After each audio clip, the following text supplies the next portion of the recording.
Except, of course, I was lying. I'm talking about fucking Walmart and the Walton family.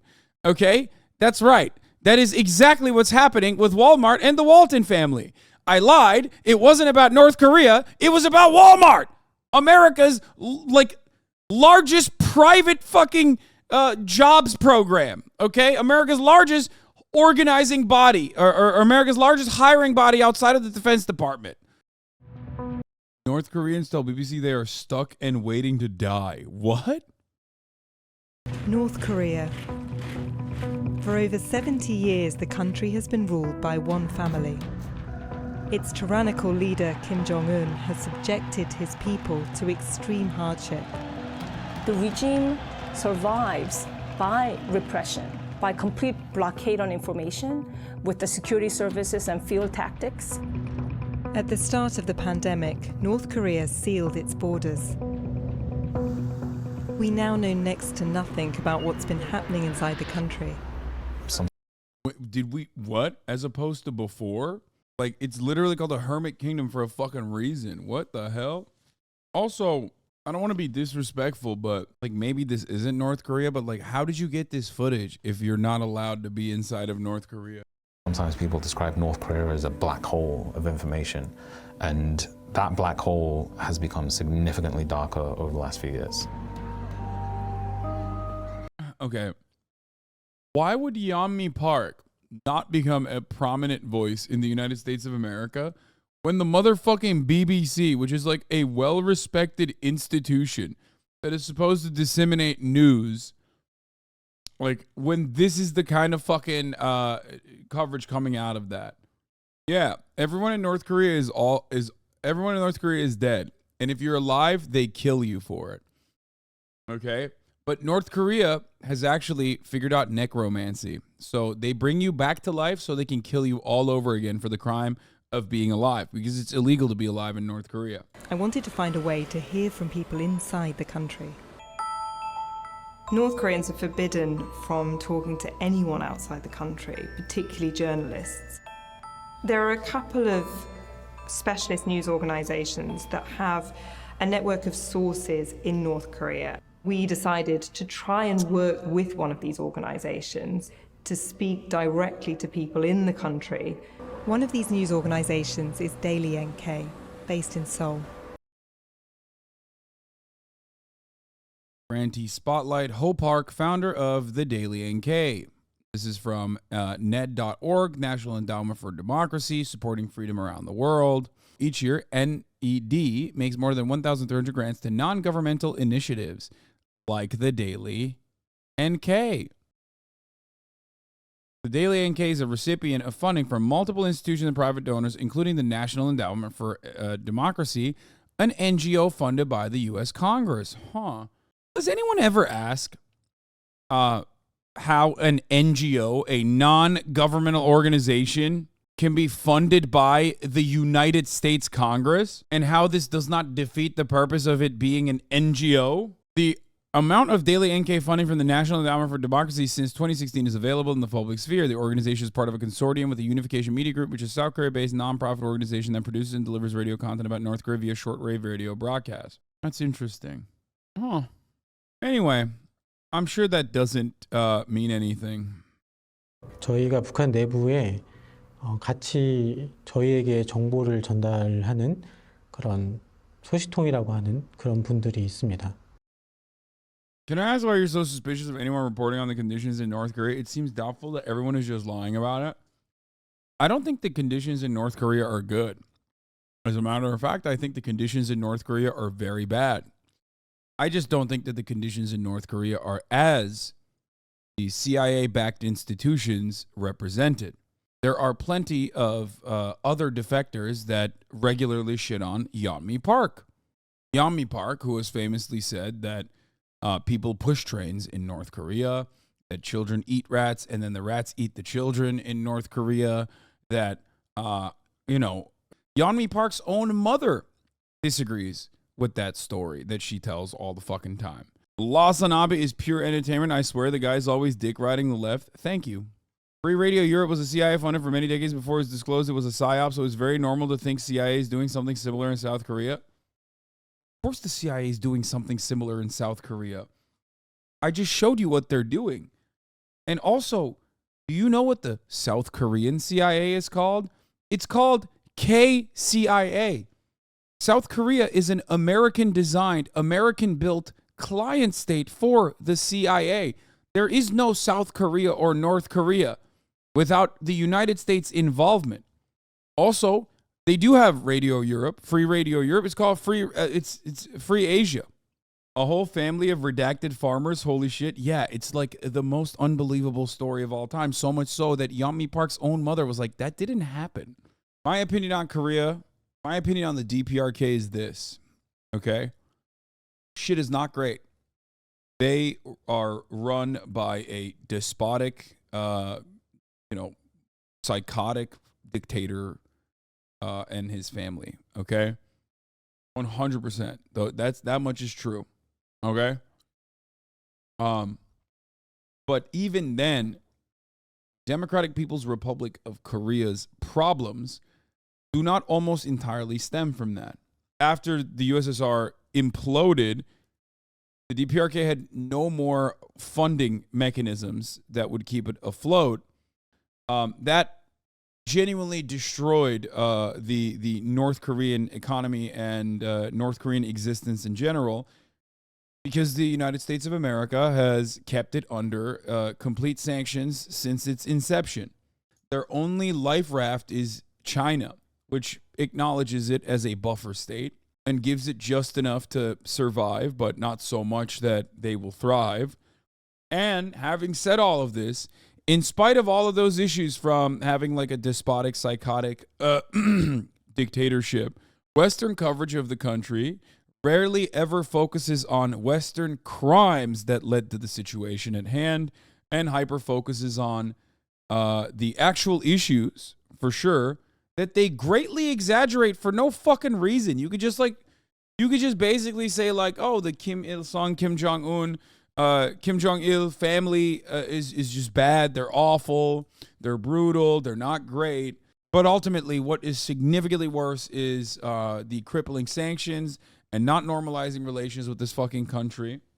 The media lies about everything. They literally said that North Koreans had to get the same haircut as Kim Jong-un until a couple Aussies went there to disprove it.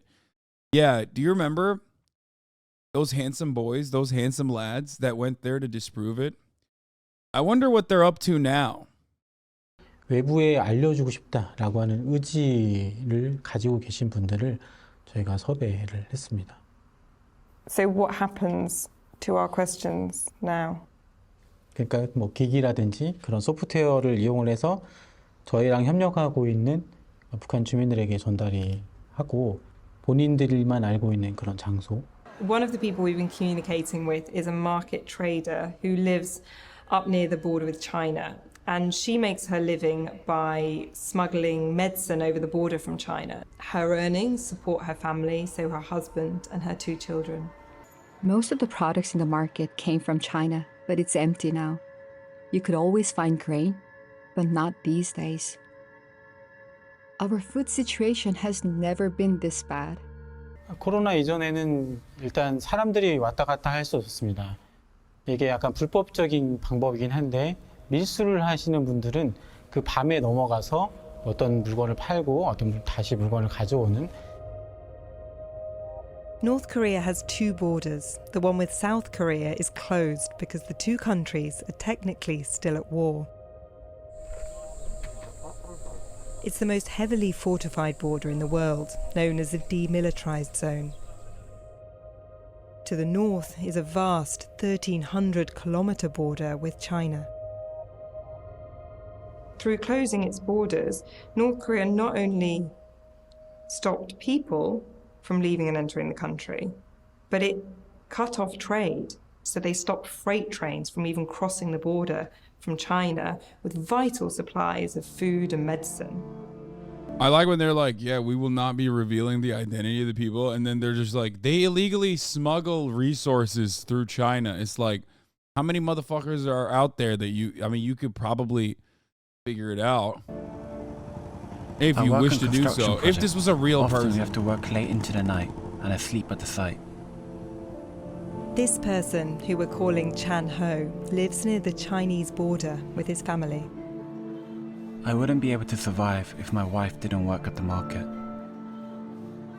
Otto Warmbier was a real situation though, right? It just seems like there's more evidence of it being more evil rather than less evil than it is portrayed. Maybe I'm just ignorant. Wait, you think the North Korean government is more evil than its portrayal in the media? What the fuck? Am I crazy? I feel like they portray North Korea as like the most evil nation on the planet. I love how that we have zero evidence of any of these events. I mean, the Otto Warmbier thing is real. I think he was behaving like an American tourist, and he did not deserve what happened to him. But he, it's like if you went to fucking Singapore and threw trash, like you might get your ass beat. You know what I mean? Or if you smoke weed in Japan, which again, unacceptable and inhumane and stupid. And it does point to how brutal the North Korean country is, 100%, especially in their mistreatment of people that they, understandably have anger towards, like Americans. Americans love to say they will snipe you with a bazooka if you spit out your gum in Singapore. Yeah, that's why I was like tugging on the American heartstrings about Singapore and how draconian they are about trash. Like, here's the thing. I've never fucking said that the situation in North Korea is great. Or every time I talk about North Korea, there's a group of people that are like, no, it's fucking awesome. You fucking piece of shit. They're eating hamburgers for every meal. And I'm like, no, that's not true either. Like, but there is a very real reason. There's two very specific reasons as to why North Korea is not as great as it could be potentially. And the two reasons are that, number one, American sanctions and embargoes, okay, that have crippled the nation since its inception. And two, a pretty fucking awful, pretty brutal form of government. But I would say that the sanctions and the embargo also re-solidify the existence of that brutal and awful government.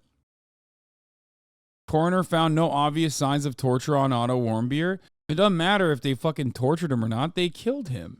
The report, an external examination, not an autopsy, describes a number of smaller scars, but does not contain details as to what caused them or how long they'd been there. The report also offers information that seemingly conflicts with the parents' account. His bottom teeth had looked like they had a pair of pliers and rearranged them, Fred Warmbier said. However, the coroner's report says the teeth are natural and in good repair. I felt very comfortable that there wasn't any evidence of trauma to the teeth or jawbone, Samarco said. We were surprised at the parents' statement. Fred Warmbier told CNN on Wednesday the family will not be commenting further. A North Korean Foreign Ministry spokesman on Thursday denied Warmbier was tortured while in North Korean custody, according to a report. Okay, well, the parents are fucking lying. I don't know why, but he still died. The parents were basically used by the Trump admin. There's some good videos on it. Hundreds of miles away, in the relative luxury of the capital, Pyongyang, lives a woman we're calling Ji-yoon.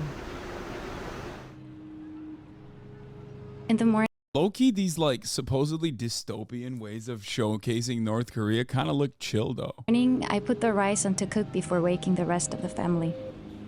Then I start my job at a food store. I used to be able to sneak some fruit and vegetables out of the store where I work to sell them at the market.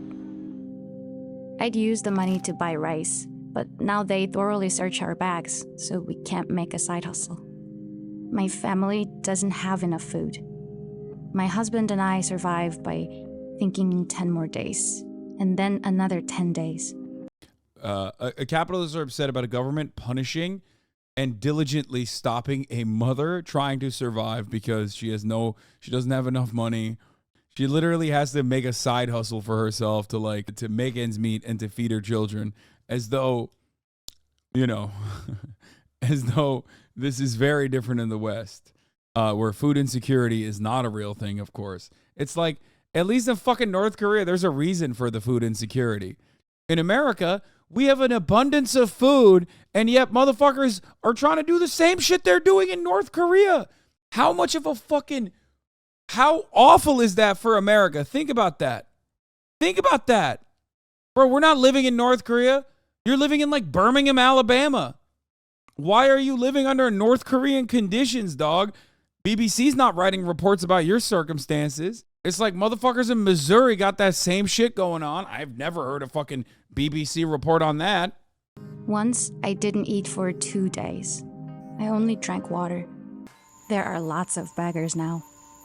If they're lying down, we check them and usually find they're dead. There are others who kill themselves at home or disappear into the mountains. I never used to hear of this happening. By the way, another ironic circumstance with this is that, like, but I'm not saying that this is not happening in North Korea, okay? I'm sure it is. I'm sure it is. You know where else is happening? Not just in the United States of America, which we already talked about, but also in South Korea. South Korea has the highest rate of suicidality out of any of the OECD nations. No, not even Japan. South Korea actually is lapping Japan. South Korea is lapping in Japan in both, like, development. It's not the 90s anymore. South Korea has become the Japan of the fucking 80s and 90s. But it's also leading the OECD nations on suicidal ideation. One family that starved to death at home. No one came in or out for 3 days. In another household, the mother was sentenced to hard labor for violating quarantine rules. I love when 22-month subscribers come in and go, maybe stop raging like this then. Dude, you've been in here for 22 months. And her son starved to death. Recently, an acquaintance's son was released from the military because he was malnourished. Suddenly his face became bloated. He died within a week. We had reports and rumours that perhaps some people were starving, but I had never expected that. I get Yami Park is a large, definitely is, but you can't just say every story coming out of North Korea is a propaganda lie. First of all, I never said that. Okay? I never said that every story that comes out of North. Okay, I'm done. I can't do this. I can't. This is why I hate fucking covering this story. I'm going to stop reading chat. I never said that all stories of North Korea are fucking fake. I never even said North Korea is a great place to live. Okay? Not. Just like I never said that it's like genuinely democratic. Like just because it's Democratic People's Republic of Korea doesn't fucking mean that it's actually democratic. That 2 out of the 3 people we'd spoken to would know people who had actually starved. For the past 10, 15 years, we rarely heard of death by starvation. That was something that happened during the late 1990s or early 2000s. But to hear it happening again, you know, in the past 2-3 years, I think, you know, it is taking us back to the arduous march, which was the most difficult period for the North Korean people. In the late 1990s, when Kim Jong-un's father, Kim Jong-il, was in power, as many as 3 million people died in a devastating famine, known as the Arduous March. You know how I talk about how whenever like CNN or Fox News will show like media polls and they'll be like 30% of Americans believe this, and it's like flexing. That's what this is. This is just flexing. It's like, look at what we did. You know, I have an idea. We should sanction them further, I think. The North Korean economy had collapsed, meaning the state could no longer provide its people with food. Disastrous floods mean North Korea is desperately short of food. Many now rely on international aid to survive. People quickly learned not to depend on the government. His point is that North Korea is bad enough that there's no reason to point or lie about it. It only makes us look like we're propagandists, which we clearly are. I am saying that, but there is a reason why people lie about it. It's better to not look at the human consequences, the human toll of sanctions and embargoes on a country like this. And it makes you feel better when you think about them as like this scary nation that is a monolith. And it's led by this like awful tyrannical dictator. And we just have simply no other way of dealing with this hermit kingdom. And there's no way that we could actually trade with them. There's no way that we could actually normalize relations with them. But if they were to just say the government's bad, but holy fuck, why do we still have embargoes? Why do we still have sanctions? Why can't we fucking normalize relations with North Korea? Then all of a sudden, more people will start asking that question. Guess what, dude? We started normalizing relations with China. Look at China now. You can literally say China is like fucking awful, and people still try. People still say like in China they eat rats and then the rats eat you. They do that shit about China too, but guess what? You could just fucking go to China and see that that's not true. So you can't really lie about it as aggressively as you can about fucking North Korea. For food, they started smuggling things in from China to sell at markets. Ever since, most North Koreans have depended on this unofficial trade. When the border was closed, this lifeline was severed. Before the border closure, people would attempt to flee the country by secretly crossing into China. More than 1,000 made it out each year. But Kim Jong-un has spent the past 3 years building fences along the border, cutting off people's only escape route. A president they cold and secret, very orange, decided to build a wall. Maybe that's why Trump loves him, dude. Yo, Trump and fucking Kim Jong-un are just homies for that reason, dude. He's like, oh, you want to build a wall? Ooh, I love big, beautiful walls. Build it. The government strictly controls the border, using COVID as an excuse. But really, it's to stop the smuggling and people crossing the river to China. If you even approach the river, you'll be given a harsh punishment. There's almost nobody crossing now. Every day it gets harder to live. One wrong move and you're facing execution. I live according to the rules. I feel like I'll starve to death. But just by trying to survive, I could be arrested by the state security, branded as a traitor, and killed. This is the hardest period I've lived through. The famine was difficult, but the state completely lost control. So there weren't these harsh crackdowns and punishments. If people wanted to escape to China, the government couldn't do much. Now there are fences and surveillance equipment. A friend's son told me about several closed-door executions he saw. Each time, 3 to 4 people would be executed. The crime was trying to escape.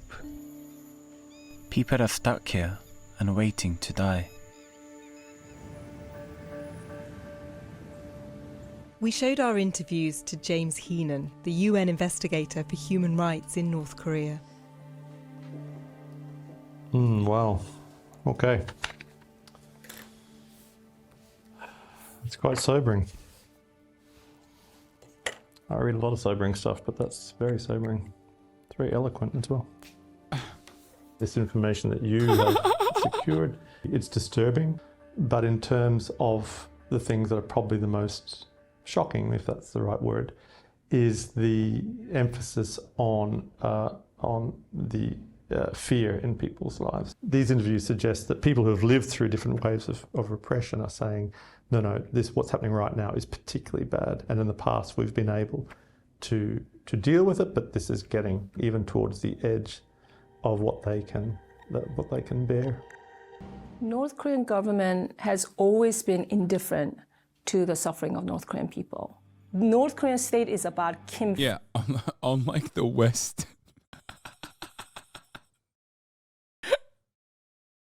The British government, which is responsible for this documentary, or the American government, is notoriously very, very caring about the suffering that its individuals go through. CIA senior analyst Sue Mi Terry, CIA senior analyst on Korea 2001 to 2008. And it's all about the regime survival. Okay, here, I'll tell you a truth. I'll tell you one truth, okay? North Korea has government-adjacent, government-sponsored corporate contractors. That's how, for example, they are able to maintain the food supply in these marketplaces, right?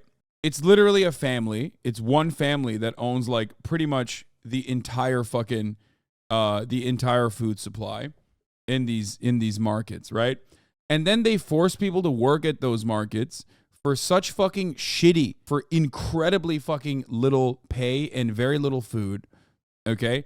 They do. They work in these shops, they work in these grocery stores, and they literally barely make ends meet. They barely can fucking put food on the table, let alone the food that they're selling inside of the grocery stores themselves. So then they basically rely on the government to offer food banks and food programs back to the fucking people that they are working with. And the only reason why this is allowed is because, you know, as long as you're sympathetic to the government, as long as you're sympathetic to the party, they let you fucking get away with this kind of horrific nonsense. Except, of course, I was lying. I'm talking about fucking Walmart and the Walton family. Okay? That's right. That is exactly what's happening with Walmart and the Walton family. I lied. It wasn't about North Korea. It was about Walmart. America's largest private fucking jobs program. Okay? America's largest organizing body or America's largest hiring body outside of the Defense Department.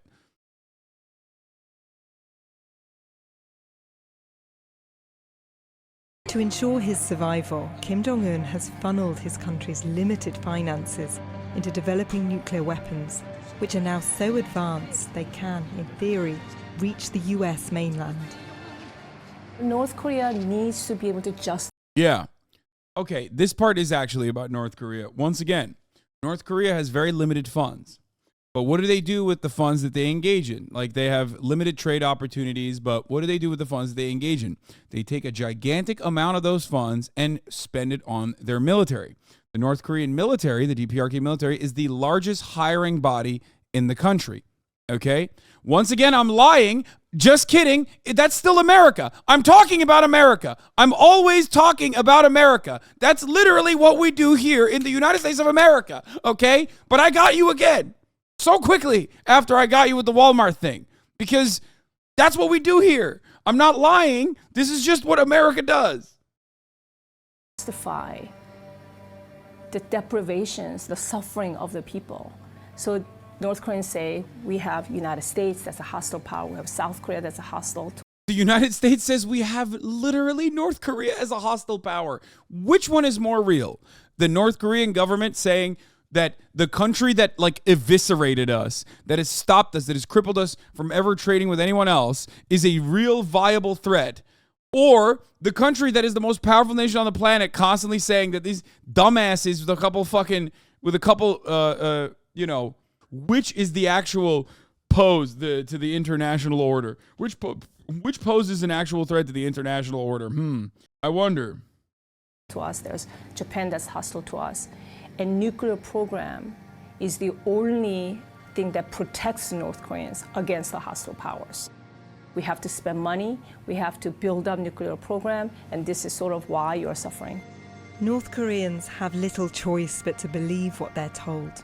With no access to the internet, the only way they can learn about the world outside their borders is through foreign videos smuggled into the country on USB sticks. Closing the border has helped Kim Jong-un to keep them out. You want to know something?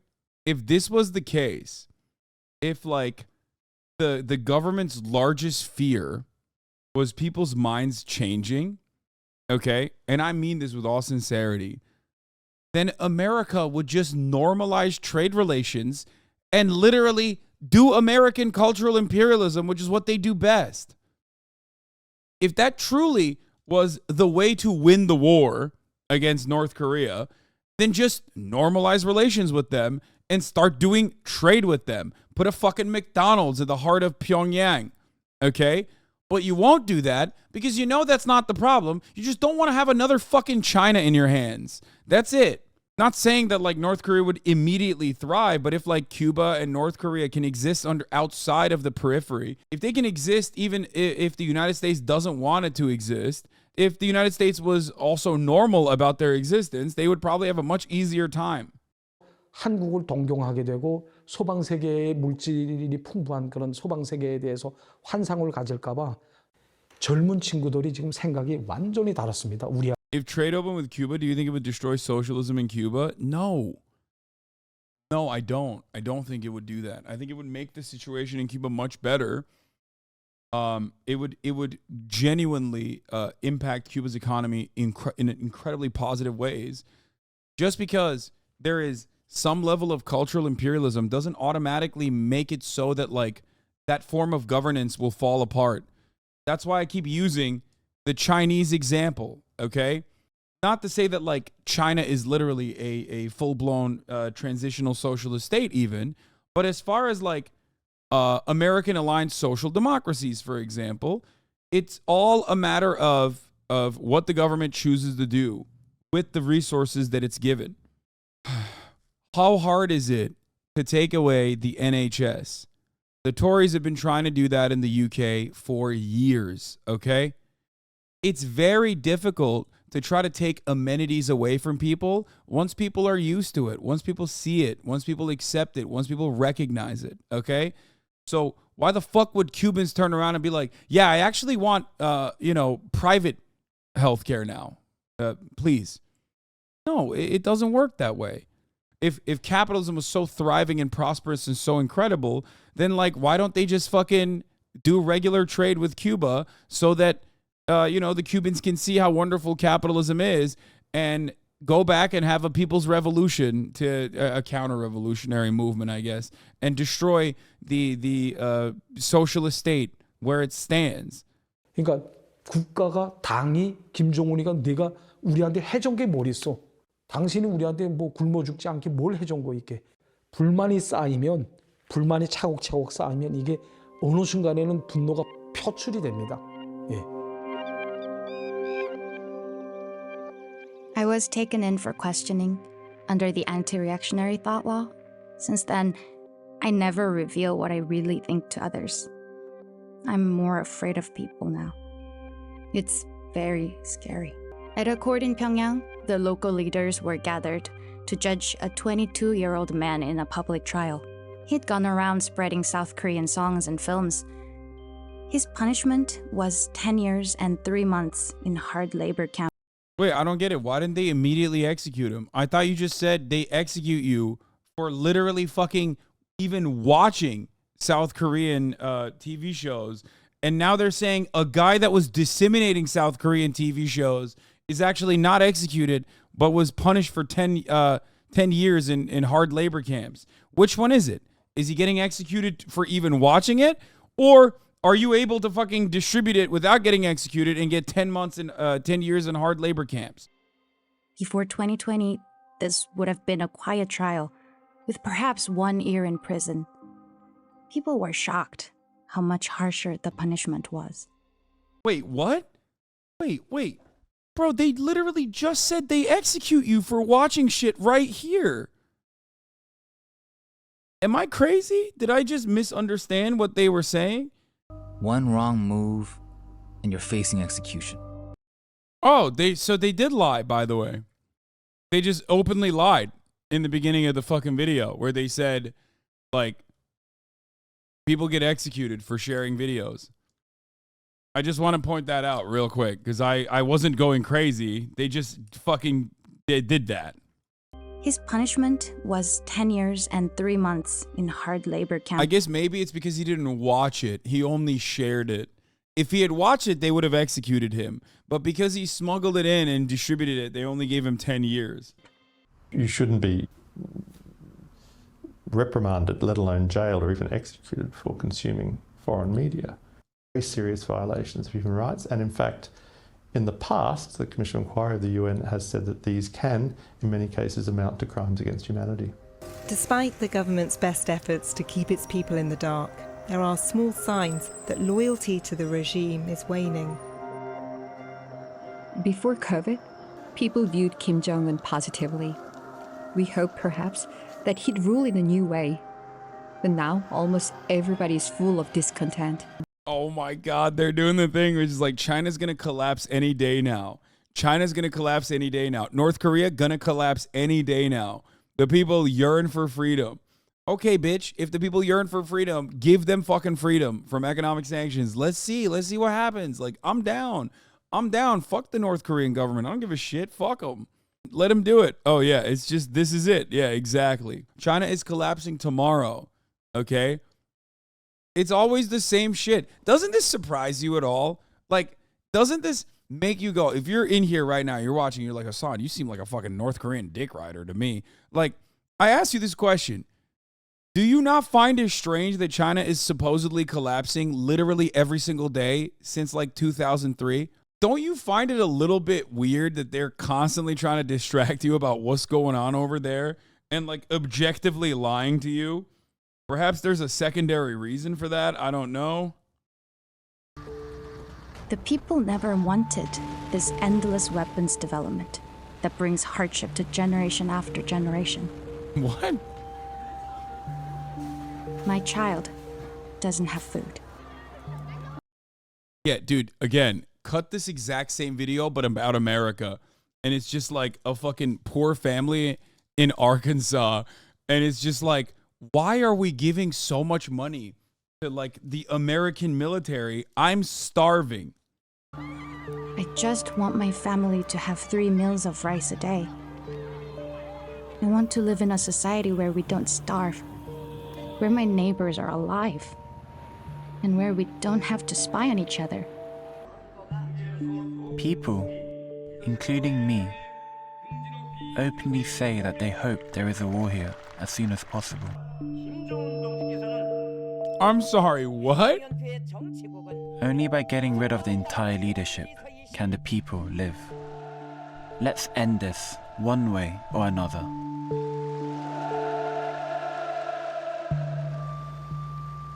I think they want these. There you go. You were asking why they make videos like this or why they lie. That's it. I love when, I know you're saying this sarcastically, the CIA did not have a say in this promotional piece at all, because the CIA is literally in the promotional piece, like multiple times. The first North Korean outlet that they go to, Daily North Korea, Daily NK, is funded by the State Department. That's what this entire documentary is designed around. It's their reporting. They literally have multiple people that have either worked with the CIA or for the CIA in the documentary. Like, they're not even hiding it. They're just straight up. She's like, oh, CIA's like Korea analyst from 2001 to 2008. More repressive, even more, totalitarian than it's ever been before. Sadly, these interviews may be a preview of just how difficult things are for North Korean people today. I'm very skeptical. You're telling me the CIA made this for the BBC? Sounds too conspiracy theory-esque. I didn't say the CIA paid for the documentary to be made. The CIA built the institutions and funded the institutions that are unfortunately the only institutions where you can get any fucking information out of North Korea on.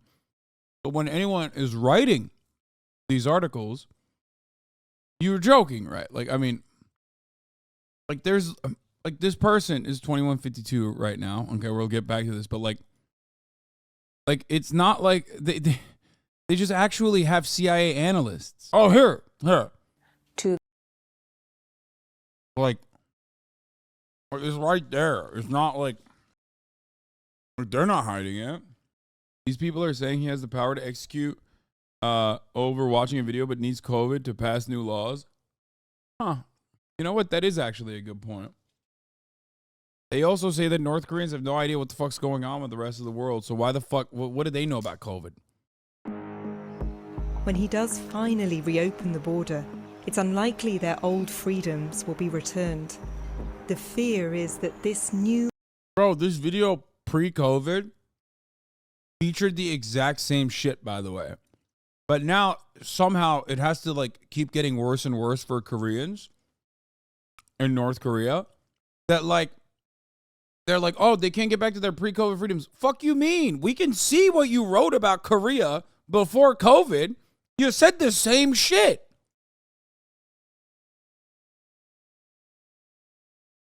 But now you make it seem like it was objectively better. Koreans are saying it's objectively better pre-COVID. They have so many freedoms. So did they have freedoms before? New era of repression could last for decades.